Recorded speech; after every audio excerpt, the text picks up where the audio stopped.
In the fading light of day, the jagged cliffs of the Cornish coast loomed like ancient sentinels over the restless sea, their granite faces etched with the scars of time.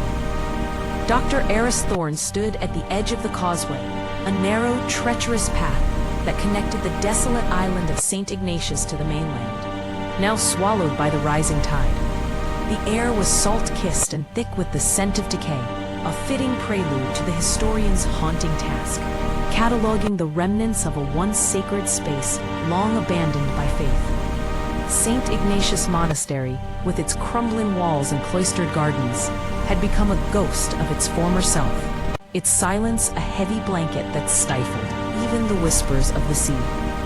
Eris, an expert in ecclesiastical architecture and folklore, had accepted the commission from the diocese, a peculiar blend of fiscal pragmatism tinged with guilt.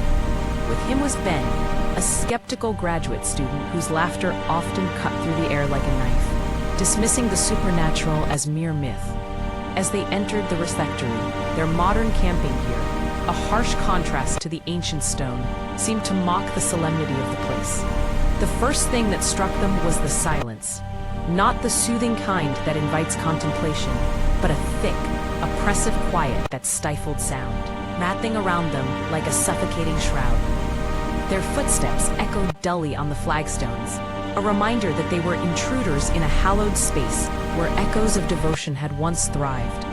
Dust danced in the fading light, undisturbed by the passage of time, coating every surface like a shroud.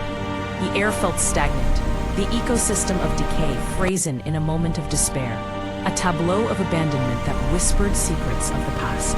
The monks had fled not for lack of faith, but due to an excess of it, overwhelmed by a cacophony of spirits that rendered contemplation impossible.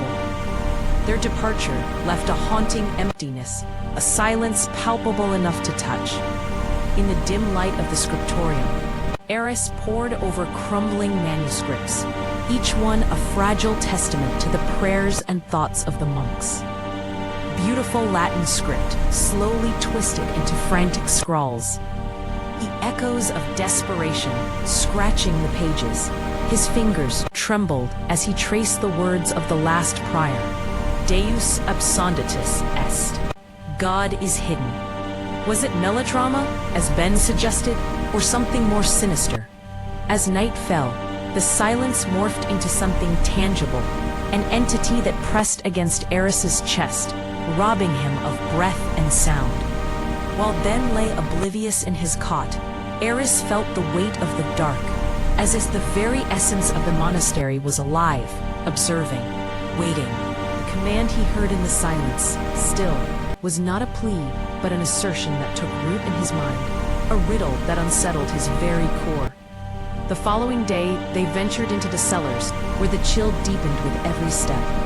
Eris was drawn to a crude door, a granite slab fused to the wall, marked by an unrecognizable symbol, a rend in the stone that spoke of despair and fear. The kneeling impressions before it told the tale of generations seeking solace, their devotion morphing into a desperate bid for containment against the void that lay beyond. That night, the pressure returned with a vengeance. Eris awoke to an absence of sound, his heartbeat a thunderous echo in the void. Panic surged within him, feeding the entity lurking in the shadows. In an act of sheer will, he forced his mind to silence, stripping away his very identity until he became a mere reflection of the darkness that surrounded him. As dawn broke, the stillness hesitated, probing the void he had created. In that moment of surrender, he found his weapon, true silence, a profound absence that offered no sustenance to the hungry entity. The oppressive weight lifted, and as the first rays of light pierced through the darkness, Eris knew he had evaded its grasp. But Ben was not so fortunate. The silence had claimed him, his voice stolen, leaving him forever trapped in a world of muted horror. Eris carried him across the causeway, a specter burdened by the weight of knowledge, the truth of what slept beneath St. Ignatius. The diocese sealed the island, citing structural instability, while Eris penned his report, burying the truth beneath academic jargon. Now, as the noise of life buzzed around him, he realized the truth of silence. Once heard, it could never be forgotten. The memory of that hungry stillness lingered like a taste of ash on his soul, a reminder that true horrors often lie not in what roars, but in what listens, waits, and drinks. And so he filled his life with the din of modern existence, drowning out the echoes of the void he had faced. Forever haunted by the knowledge that silence can be a living thing, an ancient presence that watches and waits.